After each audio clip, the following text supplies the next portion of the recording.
Hello, welcome to Africa Business Channel. Today we're going to be doing part 3, getting started on your billion-dollar business in Africa. Before I get into it, I ask that you subscribe if you haven't already subscribed. Also, we ask that you like this video. You know, when you like this video, you're telling YouTube that this video is important, not just to you, but it should be important to the whole YouTube audience. And by all means, share the video. Now, before we begin today's show, I'd like to engage you in a thought experiment. What I'd like you to do is go out and tell people you're planning to start a business in Africa.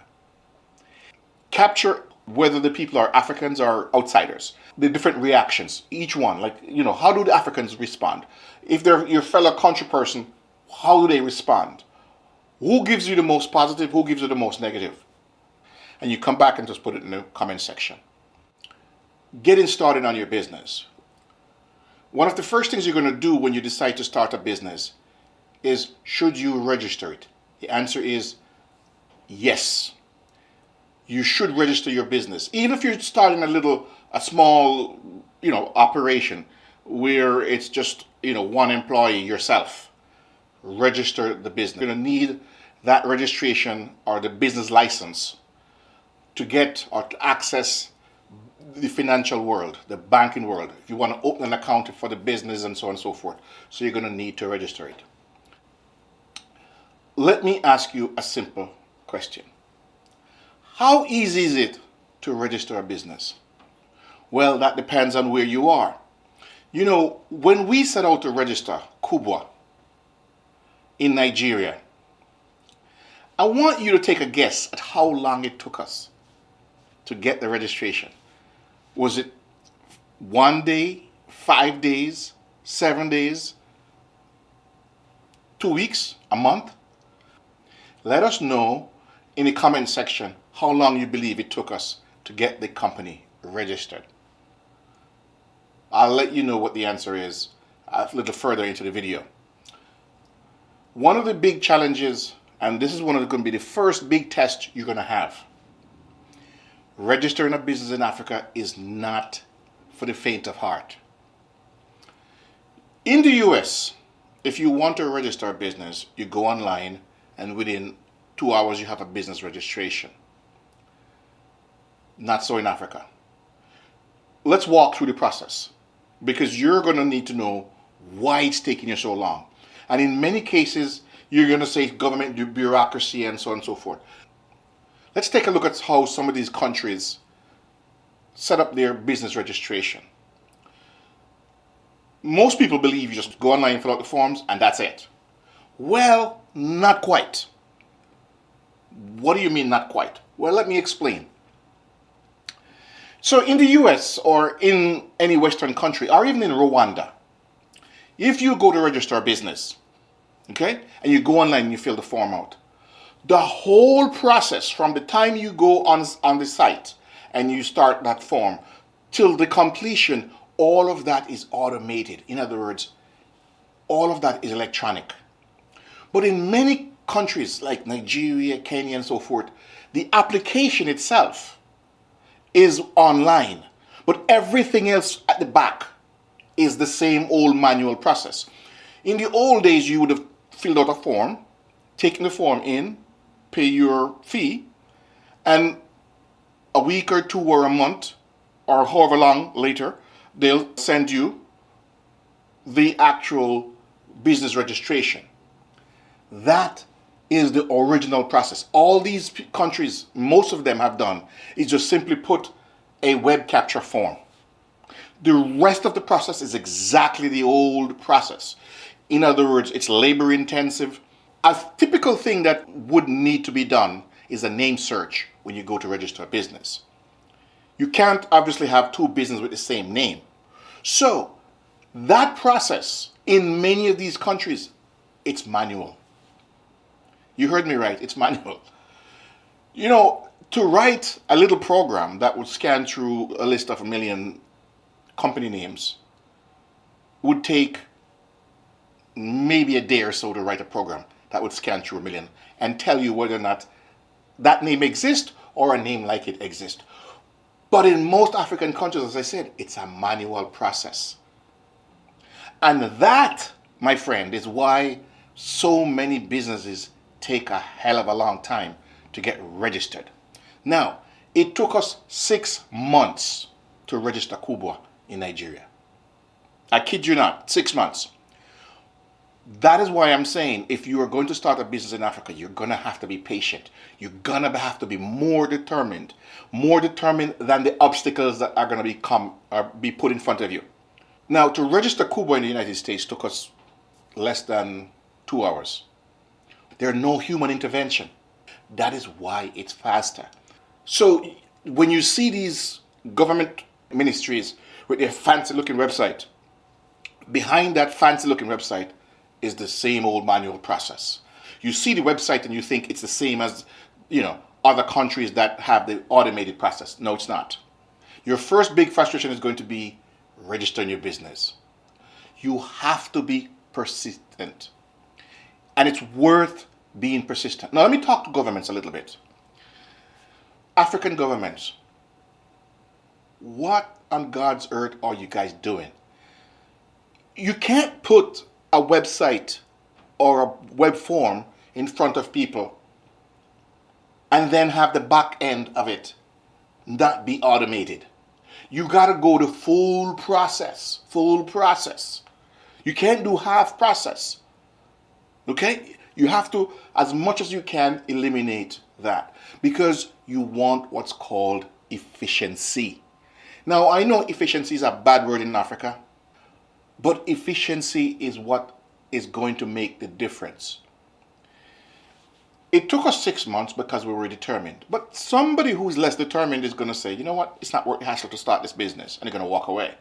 So, governments, I'm asking you, you need to work on efficiency. And efficiency comes from removing as much of the human touch as possible from the process. So it's automated.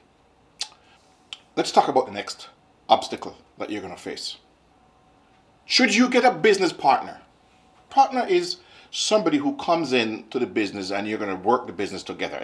Getting a business partner is not an issue.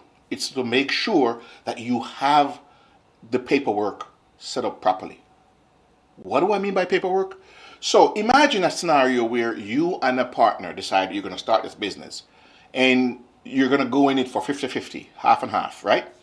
But the bulk of the work to run the business is on you. Question, is that a fair exchange being 50-50? Not really.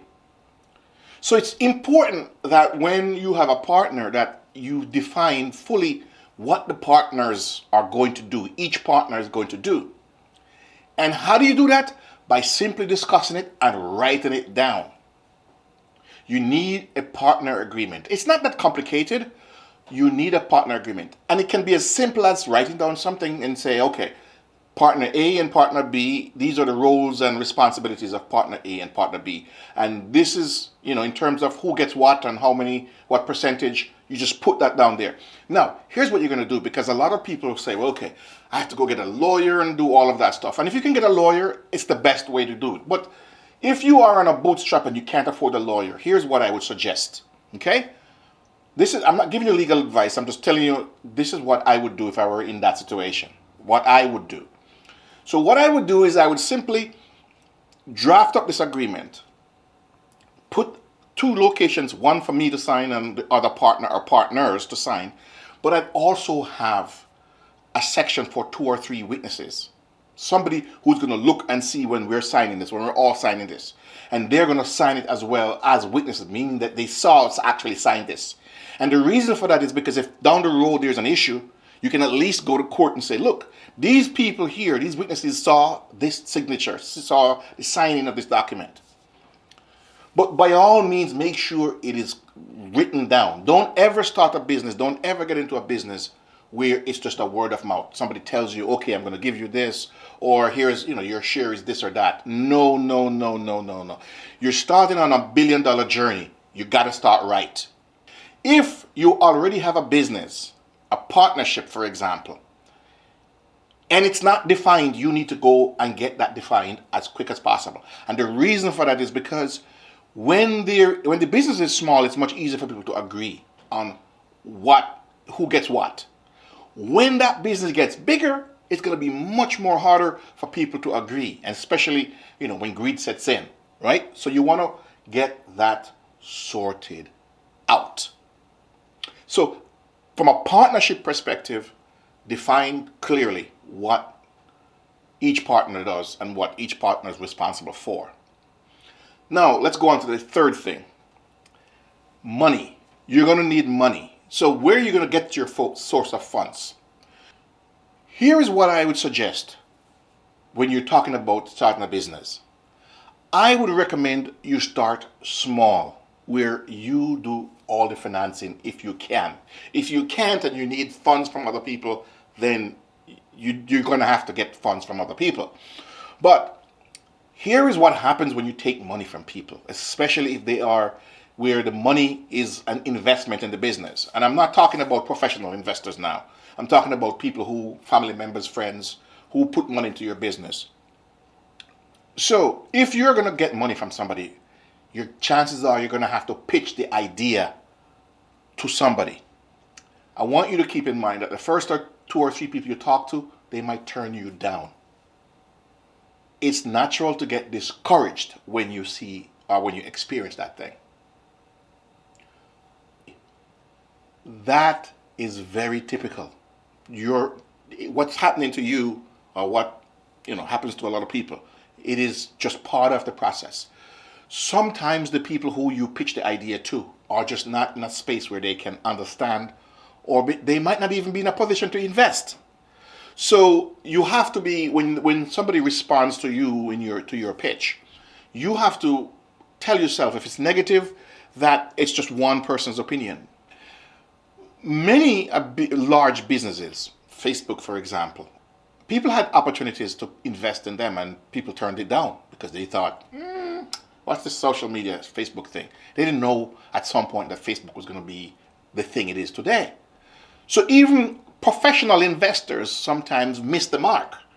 So when you go to pitch to somebody, you may have to pitch to a number of people, but be patient. Be patient and don't get discouraged. Do not get discouraged, okay? Persistence will pay off, okay? I started off the investment side of getting money, okay? And I would say that if you can avoid taking money, you should. I'm going to give you an experience that happened to me when I was a little boy. My dad would have people who come in and they would plant yams in the farm. And so as a little boy, I figured, well, okay, I can go take a piece of yam and I can plant it.